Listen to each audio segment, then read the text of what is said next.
Une enquête sur Google pourrait bientôt être lancée en Chine. Certains appellent cela des représailles, suite aux sanctions américaines imposées au géant chinois des télécommunications Huawei. 7 ans de prison simplement pour avoir vendu des livres religieux.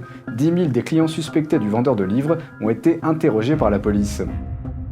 Certains pays remettent à une entreprise chinoise des bases de données biométriques contenant les données personnelles de leurs citoyens. Ce projet est lié à l'initiative chinoise Ceinture et Route et touche des millions de personnes. Et l'Allemagne exprime son opposition aux violations des droits de l'homme commises par le régime chinois aux Nations Unies. Des mesures fermes contre Huawei sont attendues. Bienvenue dans Regard sur la Chine, je suis Vladian Huitens. Des documents internes révèlent que de nouvelles bases de données biométriques sont en cours de construction pour les pays d'Asie et d'Afrique. Elles contiendront bientôt des informations personnelles sur l'ensemble de la population de certains pays et même sur leurs forces armées. Tout cela est construit par une entreprise technologique chinoise qui a des liens étroits avec le régime communiste de Pékin. La Chine est connue pour ses pratiques de collecte massive de données sur ses propres citoyens, de la reconnaissance faciale au prélèvement sanguin, en passant par les 200 millions de caméras de surveillance du pays qui suivent chacun de leurs mouvements. Mais pour Pékin, il ne suffit pas de collecter des données auprès du peuple chinois. Selon des documents internes obtenus par le média frère de NTD, The Epoch Times, les responsables chinois ont persuadé les pays d'Asie du Sud-Est d'engager une société chinoise pour construire des bases de données sur l'ensemble de leur population, y compris leurs forces armées. Il s'agit d'une note écrite au secrétaire du Parti communiste de la province chinoise de Jilin. Elle est destinée à lui rappeler les points de discussion utilisés lors de sa visite au Myanmar, officiellement connu sous le nom de Birmanie en août 2018. Lors de sa rencontre avec un ministre du Myanmar, le responsable du Parti communiste chinois s'est donné beaucoup de mal pour promouvoir un projet potentiel. Il s'agirait d'une entreprise chinoise qui mettrait en place un programme de carte d'identité nationale pour le Myanmar. Les détails de ce programme n'étaient pas clairs, mais quelques mois plus tard, fin 2019, les autorités du Myanmar ont annoncé le projet d'introduire la collecte obligatoire de données biométriques pour une base de données nationale massive. La société qui a créé cette base de données, le groupe Hangda, est le plus grand fournisseur de cartes d'identité et d'équipements de collecte d'empreintes digitales du régime chinois. Elle produit tous les dispositifs de collecte d'empreintes digitales utilisés dans les ambassades et consulats chinois du monde entier.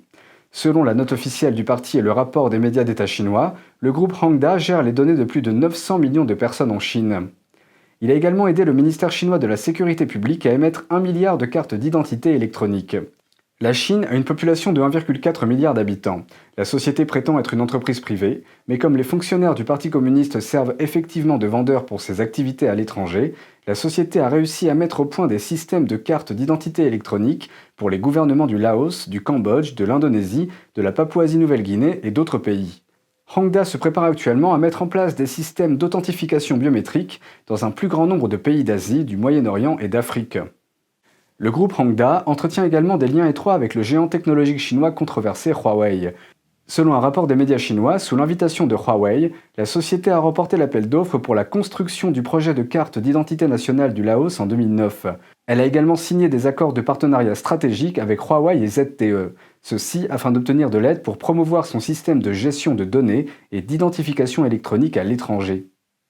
Et l'ambition de la société chinoise n'inclut pas seulement les données des citoyens ordinaires des autres pays, mais aussi celles de leurs militaires. Selon un autre document interne, le groupe Hangda a aidé le Laos à mettre en place un programme de 200 millions de dollars en 2015 pour numériser son armée.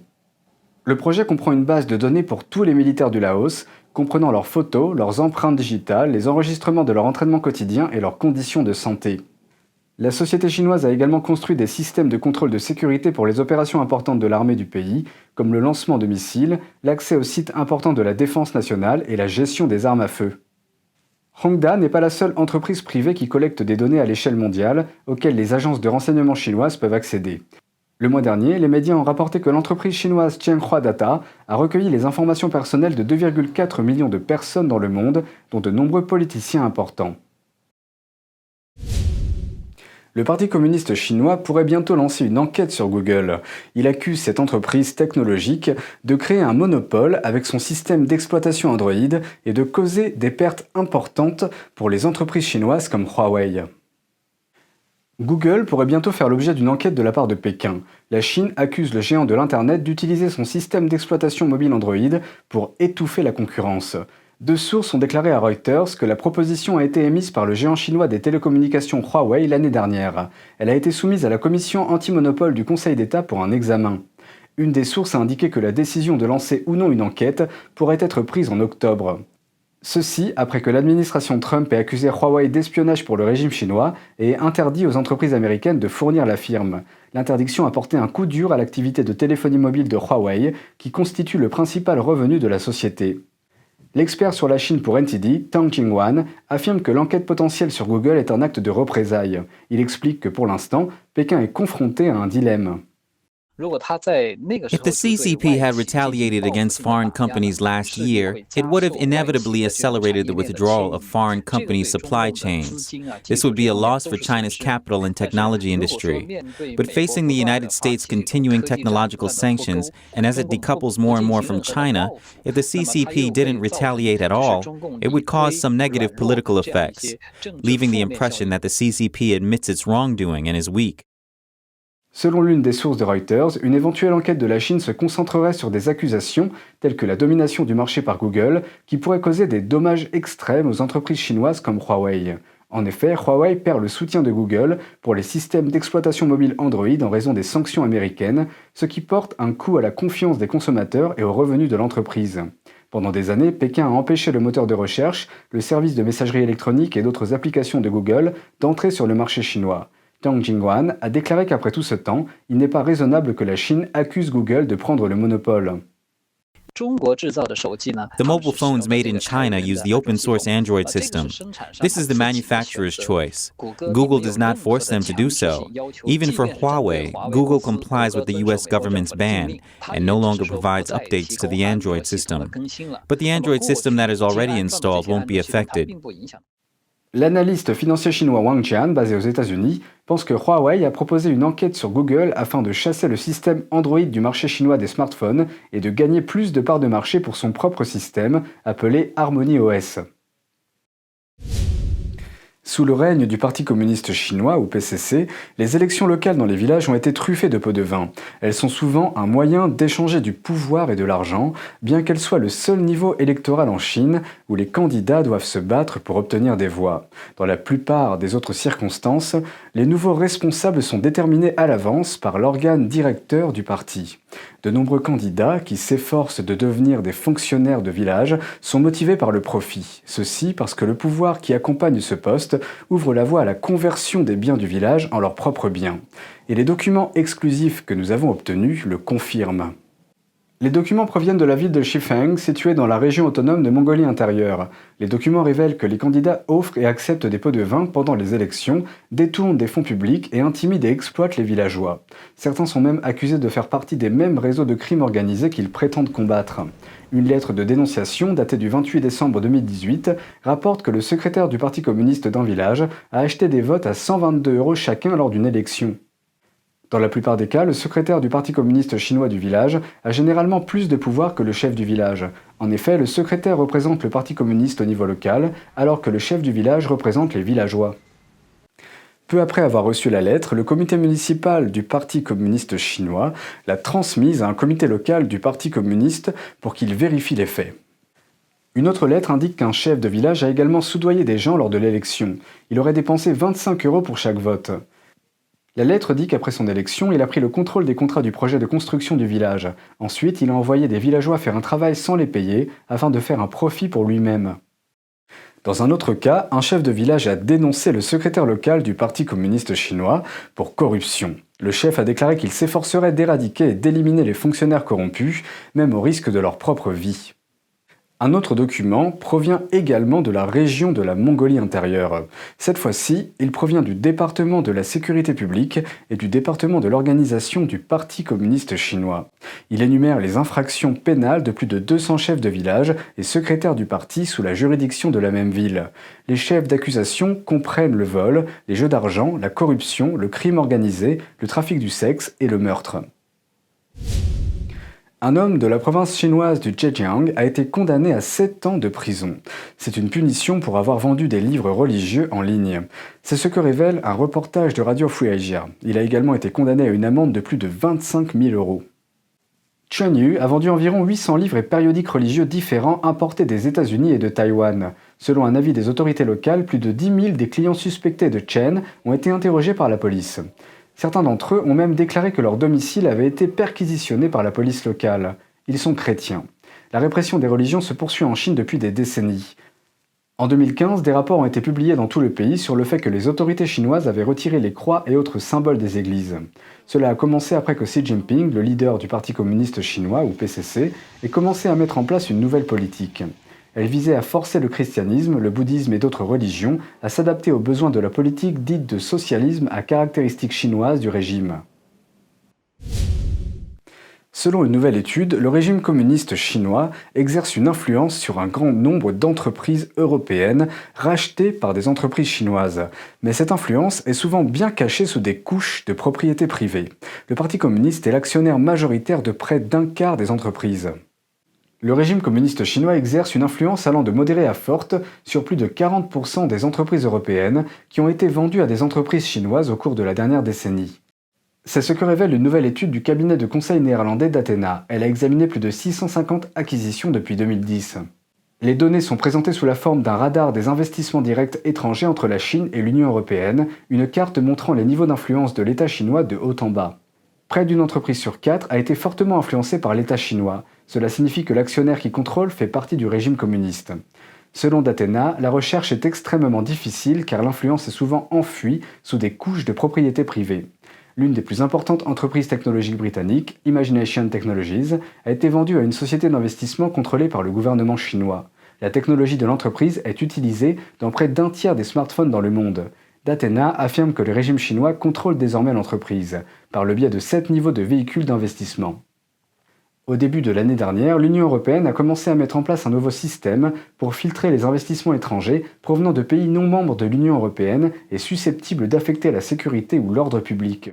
Le règlement entre en vigueur le 11 octobre. L'Union européenne impose des droits de douane sur certaines importations d'acier en provenance de Chine, d'Indonésie et de Taïwan. L'Union européenne affirme qu'elle a vendu des produits sidérurgiques à des prix artificiellement bas, parfois jusqu'à la moitié du prix normal. C'est le cas pour certains exportateurs chinois. Pour l'Indonésie et Taïwan, les prix étaient environ 15% et 7% plus bas. L'Union européenne imposera une taxe de 19% sur les importations d'acier spécifiées en provenance de Chine, d'environ 17% pour l'Indonésie et de près de 8% pour Taïwan.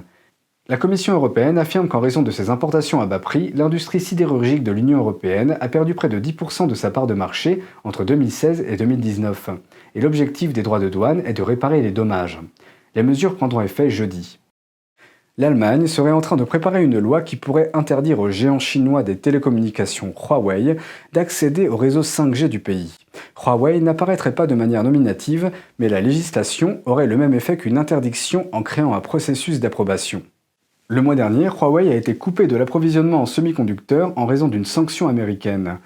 En juillet, la Commission européenne a mis en garde contre le risque de dépendance à l'égard de fournisseurs à haut risque, faisant clairement référence à Huawei. Le Royaume-Uni a annoncé une interdiction le même mois et la France a émis des règlements décourageant les entreprises locales d'utiliser le matériel de Huawei. Avec l'Allemagne, les 3 principaux pays européens prennent des mesures et d'autres sont désormais susceptibles de leur emboîter le pas. Un comité du gouvernement britannique dit avoir des preuves de la collusion de Huawei avec le régime communiste chinois. Il n'est pas entré dans les détails, mais a déclaré que le Royaume-Uni pourrait avoir à prendre des mesures. Le comité de défense britannique dit avoir trouvé des preuves évidentes que le géant des télécoms Huawei était de connivence avec l'État chinois. Ils affirment que les équipements de Huawei pourraient devoir être retirés plus tôt que prévu. En juillet, le Premier ministre britannique Boris Johnson a ordonné la purge des équipements de Huawei des réseaux 5G d'ici la fin 2027. Le président de la Commission de la Défense, Tobias Ellwood, a déclaré « L'Occident doit s'unir de toute urgence pour faire contrepoids à la domination technologique de la Chine ». Il a ajouté que la sécurité nationale ne doit pas être abandonnée au profit d'un développement technique à court terme. Huawei a déclaré que le rapport manquait de crédibilité. Les conclusions des comités législatifs sont le résultat de témoignages d'experts en cybersécurité, d'universitaires et d'initiés de l'industrie des télécommunications. Ils ont cité un investisseur en capital risque qui a affirmé que le gouvernement chinois avait financé Huawei à hauteur de 75 milliards de dollars au cours des 3 dernières années. Selon lui, cela leur a permis de vendre leurs équipements à des prix ridiculement bas. Le ministère britannique de la Défense a déclaré qu'il était économiquement possible d'avancer la purge de la 5G de Huawei de 2027 à 2025. Ils ont également soutenu l'idée de Johnson selon laquelle un groupe de démocratie appelé le groupe D10 pourrait fournir des alternatives à la technologie chinoise. Le Royaume-Uni cherche à étendre l'alliance Five Eyes pour envoyer un message à la Chine. Le ministre britannique de la Défense, Ben Wallace, a déclaré que le partenariat de partage de renseignements recherchait de nouveaux partenaires en Asie. Au cours des derniers mois, le Japon a réitéré son souhait de rejoindre l'alliance. L'élément déclencheur est que la Chine a intensifié ses activités dans la mer de Chine méridionale et la mer de Chine orientale. L'Alliance Five Eyes est actuellement composée des États-Unis, du Royaume-Uni, du Canada, de l'Australie et de la Nouvelle-Zélande. Un jeune militant de Hong Kong a comparu devant le tribunal jeudi dernier. Il a été blessé par balle par la police de la ville l'année dernière lors de son arrestation, ce qui a suscité de vives critiques. Un manifestant de 19 ans de Hong Kong, connu sous le nom de Tony Tsang, a comparu dans une salle d'audience jeudi 8. Il a été touché par la police d'une balle dans la poitrine l'année dernière, le 1er octobre, lors de son arrestation. Le tir a touché son poumon gauche à 1 cm du cœur. La police n'a pris des mesures pour venir en aide à Tsang que 3 minutes après qu'il ait été touché. Il a dû être transféré d'un hôpital à l'autre pour y être opéré. Tsang a été accusé d'émeute, ce qui entraîne une peine maximale de 10 ans. Il a également été accusé d'avoir agressé un officier de police. Un éminent activiste politique, Joshua Wong, était parmi ses partisans lors de l'audience. À la demande des avocats de discuter de la procédure judiciaire, l'affaire a été reportée au 22 décembre. Nous nous tournons maintenant vers un enseignant de Hong Kong. Les autorités de Hong Kong ont révoqué mardi dernier la licence d'enseignement d'un enseignant en guise de punition pour avoir osé parler du mouvement d'indépendance de la ville en classe. C'est la première fois qu'un enseignant est disqualifié pour une telle conduite. Il est désormais illégal de plaider pour l'indépendance de la ville. Cela se produit après que Pékin ait adopté sa loi de sécurité nationale sur Hong Kong en juin dernier. L'incident d'enseignement s'est produit avant que la loi ne soit imposée. Mais le bureau de l'éducation de la ville continue de dire que c'est illégal. La dirigeante de Hong Kong, Carrie Lam, a dit « Nous ne permettons pas que l'indépendance et d'autres idées illégales s'infiltrent sur les campus ». L'appel à l'indépendance de Hong Kong a pris de l'ampleur ces dernières années, suite à l'intensification de la répression du régime chinois contre la liberté dans la région. Près de 40 pays appellent le régime communiste chinois à respecter les droits de l'homme au Xinjiang, à Hong Kong et au Tibet, et cela devant le Comité des droits de l'homme des Nations Unies. S'exprimant au nom des 39 pays, l'ambassadeur allemand Christoph Eusgen a fait part de ses graves préoccupations quant aux violations des droits de l'homme commises par le régime chinois au Xinjiang, au Tibet et à Hong Kong. Sa déclaration a été faite lors de la réunion des Nations Unies sur les droits de l'homme. This is a clear signal that the concerns about the Chinese policy towards the Uyghur minority in Xinjiang, that this concern is growing and it is a worldwide concern. Le Xinjiang est le foyer du groupe ethnique musulman ouïghour. Il est situé dans le nord-ouest de la Chine. Eusgen a ajouté que le groupe de pays a vu un nombre croissant de rapports de violations flagrantes des droits de l'homme dans une déclaration commune interrégionale, soulignant les sévères restrictions appliquées à la liberté de religion ou de croyance. Outre le Xinjiang, il a également dénoncé l'imposition par le régime chinois de la loi de sécurité nationale à Hong Kong. Il a déclaré que cette loi violait les obligations juridiques internationales de la Chine. L'ambassadeur britannique Jonathan Allen a également critiqué Pékin. Il a qualifié l'imposition de la loi de sécurité nationale à Hong Kong de violation grave de la déclaration conjointe sino-britannique. It violates Hong Kong's high degree of autonomy and it directly threatens rights and freedoms. It's being implemented with the apparent intention to eliminate dissent. Dans l'opposition, le Pakistan a suivi avec une déclaration au nom de 55 pays soutenant la présence de la Chine à Hong Kong. Cuba a également présenté une déclaration au nom de 45 pays soutenant les mesures prises par la Chine au Xinjiang. Parmi les pays soutenant le Pakistan et Cuba figurent la Russie, la Syrie, la Corée du Nord et le Venezuela. La Chine a également répondu, blâmant les USA pour des violations concernant les droits de l'homme. Lors du premier et unique débat vice-présidentiel aux États-Unis, le vice-président américain Mike Pence et la sénatrice démocrate américaine Kamala Harris se sont affrontés sur la gestion de la pandémie par l'administration Trump. Harris a lancé le débat en s'en prenant immédiatement au bilan de Trump. The American people have witnessed what is the greatest failure of any presidential administration in the history of our country. Pence a défendu les actions de Trump en disant « But I want the American people to know that from the very first day, President Donald Trump has put the health of America first. » Il a ajouté que M. Trump a donné la priorité aux Américains en suspendant tous les voyages en provenance de Chine à la fin du mois de janvier. That decision alone by President Trump bought us invaluable time to stand up the greatest national mobilization since World War II. And I believe it saved hundreds of thousands of American lives. Les candidats ont largement évité les questions directes, choisissant de s'en tenir à leurs principaux points politiques. En ce qui concerne les relations entre les États-Unis et la Chine, Pence a rapidement souligné le mécontentement de Trump face à la manière dont le régime chinois a géré l'épidémie. Il a comparé la position de Trump face à la Chine à celle de Biden, supporter pour la Chine. Alors que Harris s'est empressé de blâmer l'administration Trump pour les pertes de vie américaines. Contrairement au premier débat, le modérateur a posé directement une question sur la Chine. Les utilisateurs des réseaux sociaux, quant à eux, n'ont pas tardé à signaler quelque chose qu'ils ont remarqué lorsque Pence répondait à la question sur la Chine. Le signal de CNN s'est éteint en Chine continentale, alors que Pence disait que la Chine était responsable de la pandémie. Le signal n'est revenu que lorsque Kamala Harris a commencé à répondre. Et en ce qui concerne la politique étrangère, comme celle de la Chine, Harris n'a pas répondu directement. Elle a plutôt déclaré que l'approche de Joe Biden en matière de politique étrangère est comme n'importe quelle relation, fondée sur la loyauté et le respect de la parole donnée, des choses qu'elle accuse Trump de ne pas faire. Pence, quant à lui, a souligné que l'administration Trump renforçait les alliances dans la région Asie-Pacifique et s'opposait à ceux qui pourraient causer du tort.